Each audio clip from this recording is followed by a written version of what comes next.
नमस्कार दोस्तों, आप सभी का स्वागत करते हैं यूके पीएससी क्रैकर में। तो उत्तराखंड चिकित्सा सेवा चयन बोर्ड के अंतर्गत नर्सिंग अधिकारी की जो फॉर्म है वो आप लोग किस तरीके से फिलअप कर पाएंगे, कौन कौन सी गलतियां आपको नहीं करनी है फॉर्म भरते समय, और कौन कौन से जो है महत्वपूर्ण डॉक्यूमेंट्स आपको लगेंगे फॉर्म भरते समय भी, और जब आपका डॉक्यूमेंट वेरिफिकेशन होगा वहाँ पे कौन कौन से डॉक्यूमेंट्स मांगे जाएंगे।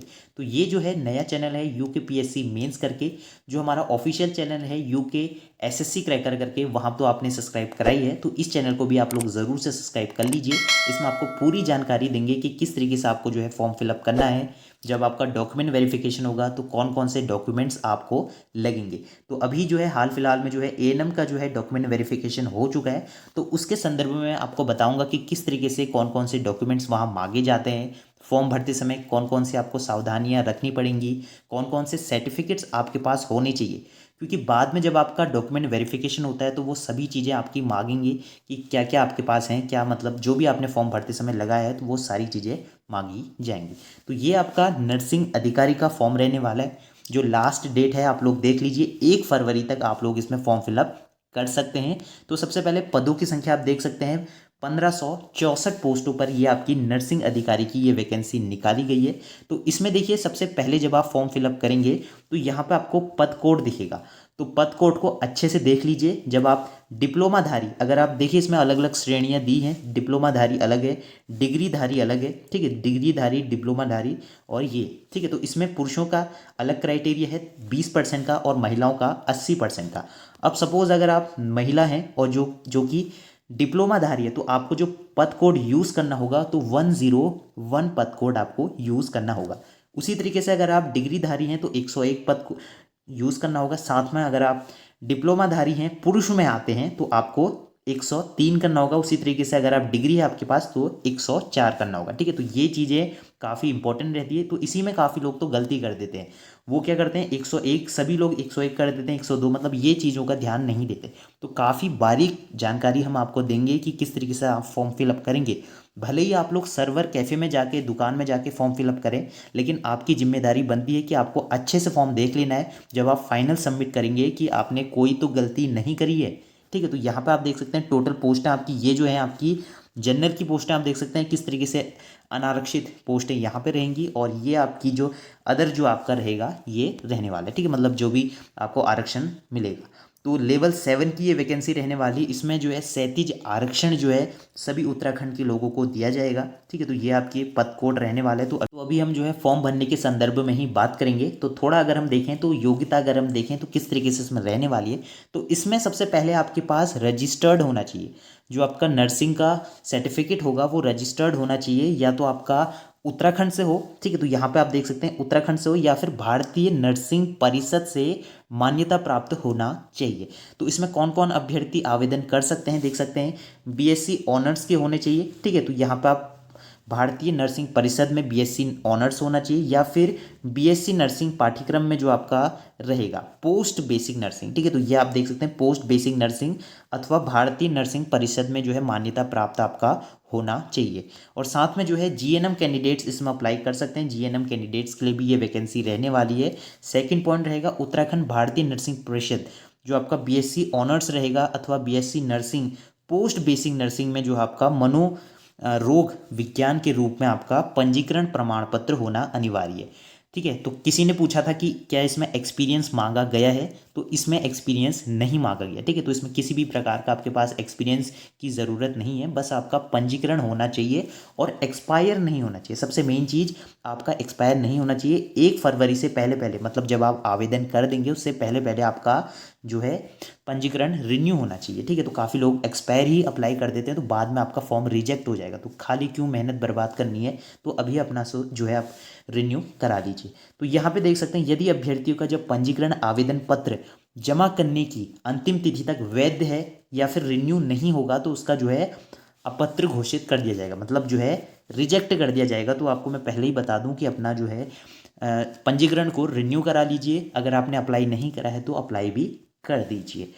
आयु सीमा 1 जुलाई से काउंट होगी, 21 से 42 वर्ष तक रहेगी, ये जनरल लोगों की बात रहेगी। आयु सीमा में छूट मिलेगी उत्तराखंड के लोगों को, ठीक है। तो ये चीज़ें होगी। आवेदन किस तरीके से करना है वो आप देख सकते हैं। अब देखिए ऑनलाइन जब आप आवेदन करेंगे, सबसे इम्पोर्टेंट चीज़ आप देख सकते हैं, अभ्यर्थी ऑनलाइन आवेदन पत्र भरने की अंतिम तिथि तक उत्तराखंड राज्य का जो है आपके पास क्या होना चाहिए, स्थायी निवास प्रमाण पत्र, डोमिसाइल जिसको हम कहते हैं, वो आपके पास होना अनिवार्य है। आप अपनी तहसील से बना सकते हैं, तो ये चीज़ आपके पास होना अनिवार्य है। ठीक है, तो ये अनिवार्य चीज़ें मांगी गई हैं। ठीक है, तो ये आपके पास होना चाहिए।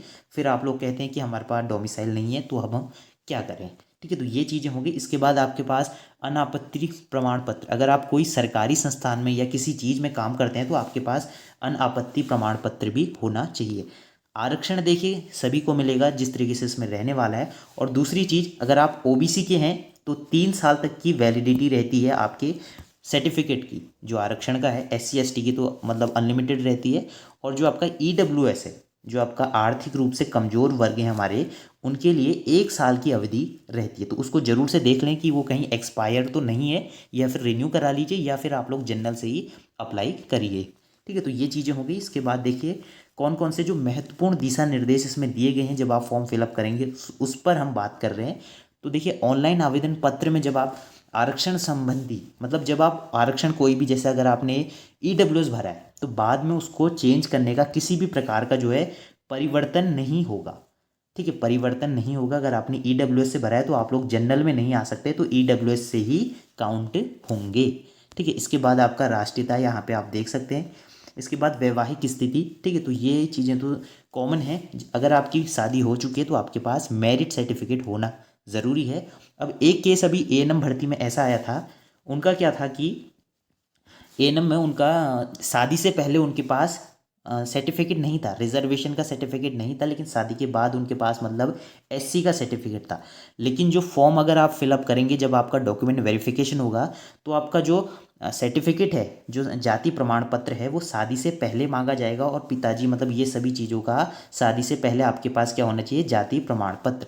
ठीक है, अगर आपके पास मैरिज सर्टिफिकेट है वो भी ठीक है, लेकिन आप एक मतलब सेफ साइड लेके चलिएगा। ठीक है, तो ये चीज़ों का विशेष ध्यान रखिए। तो चयन प्रक्रिया आप देख सकते हैं कि इसमें जो है आपका वर्षवार रहने वाला है। ठीक है, तो सभी को पता है वर्षवार रहेगा, आपका ईयरली बेसिस पे होने वाला है, डिग्री और डिप्लोमा।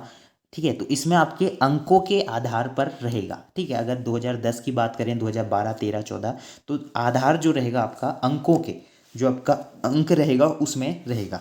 अभ्यर्थियों के डिप्लोमा डिग्री कुल प्रतिशत अंक के आधार पर चयन सूची बनाई जाएगी। जो मेरिट लिस्ट है उसी के आधार पर बनाई जाएगी। अभी सुनने में आ रहा है इसमें भी थोड़ा विवाद होने वाला है, कुछ ना कुछ होगा, तो उसका अपडेट मैं आपको प्रोवाइड करा दूंगा। तो चैनल के साथ बने रहिए। ठीक है, तो उसमें भी कुछ दिक्कत अभी होगी। साथ में कितने लोग बुलाए जाएंगे, ठीक है, तो टोटल पोस्ट आप देख सकते हैं इतनी है। तो इसमें आपको 1.5 गुना कर लेना है, तो 1.5 गुना अभ्यर्थियों को जो है इसमें बुलाया जाएगा डॉक्यूमेंट वेरिफिकेशन के लिए। तो उसकी डिटेल जानकारी आपको जल्द से जल्द प्रोवाइड हो जाएगी।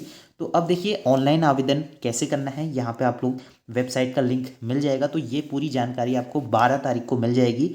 अभी आप लोगों को क्या काम करना है, अगर आपकी मार्कशीट में कोई नंबर में ऊपर नीचे है, फादर्स नेम में, डेट ऑफ बर्थ में, आपके आधार कार्ड में कोई मिस्टेक है या कोई स्पेलिंग के रिगार्डिंग कुछ दिक्कत है, या फिर आपका जो डोमिसाइल है उसमें नाम नहीं चढ़ा है, या फिर कोई भी ऐसी दिक्कत है कि बाद में भविष्य में आपको दिक्कत हो सकती है, तो उसका पूरा आप लोगों को सही कर लेना है। ठीक है, तो 1 तारीख तक आप लोग सही कर लीजिए। 1 फरवरी मतलब 1 महीना आपके पास पूरा पूरा, 1 महीने से ज़्यादा ही है। तो 1 फरवरी से पहले पहले आप लोग सारी चीज़ें अप टू डेट रखिए, अपना रिन्यू रखिए। और क्या क्या चीज़ें इसमें मांगी जाएंगी वो आप देख सकते हैं। इसमें आपका हाई स्कूल, इंटर, ठीक है, इसके सर्टिफिकेट मांगे जाएंगे। और फॉर्म की फ़ीस जो है आपकी 300 रुपये रहने वाली है। आर्थिक रूप से कमज़ोर वर्ग के लिए 150 रुपये रहेगी, और ओबीसी के लिए 300 रुपये रहेगी, और एससी के लिए, एसटी के लिए 150 रुपये रहेगी, और उत्तराखंड दिव्यांगजनों के लिए भी 150 रहेगी। ठीक है, तो ये आपका फ़ीस रहने वाली है। अब ये भर्ती पहले भी आई थी, तो जिसने पहले फॉर्म भरा था तो उनको दोबारा से नए आवेदन करने होंगे। ठीक है, तो ये चीज़ें इसमें रहने वाली हैं, और ज़्यादा इसमें कुछ अपडेट है नहीं। महत्वपूर्ण जानकारी आप देख सकते हैं। बहुत से लोग पूछेंगे कि अदर स्टेट के कैंडिडेट्स क्या इसमें अप्लाई कर सकते हैं। तो देखिए, अगर आपके पास डोमिसाइल है या फिर आपने उत्तराखंड से 10वीं या 12वीं करा है, तो आप लोग इसके लिए एलिजिबल रहेंगे। ठीक है, तो ये चीज़ें हैं। तो काफ़ी लोगों को डाउट रहता है, तो हम हर चीज़ आपको जो है बता देते हैं। और उत्तराखंड देखिए, यहाँ पे आप देखिए, हाई स्कूल प्रमाण पत्र में अंकित जन्म तिथि ही मान्य होगी। अब देखिए बहुत से लोगों का हाई स्कूल में अलग डेट होगी, आधार कार्ड में अलग होगी, जो आपका रजिस्ट्रेशन और इसमें है अलग होगी। तो ये चीज़ें नहीं होनी चाहिए, सभी चीज़ों में डेट आपकी एक होनी चाहिए। ठीक है, तो इसका आप लोग विशेष करके ध्यान रखिए। इस पूरी पीडीएफ को आप अच्छे से एक बार अपने हिसाब से पढ़ लीजिए। अभी तो मैंने आपको मेन मेन बिंदुओं पर जो है बता दिया है कि कहाँ पे लोग गलती करते हैं। एएनएम का जो है अभी डॉक्यूमेंट वेरिफिकेशन हो चुका है, फाइनल मेरिट लिस्ट जल्द आने वाली है।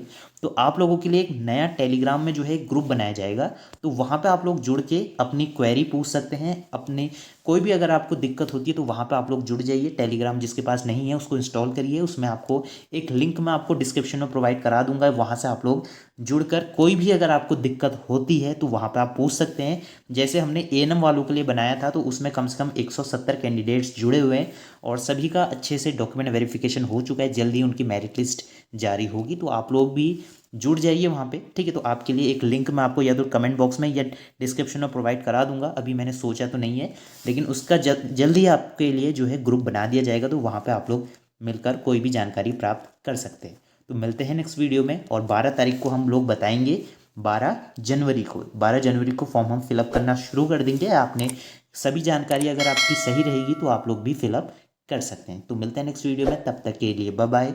जय हिंद, जय भारत।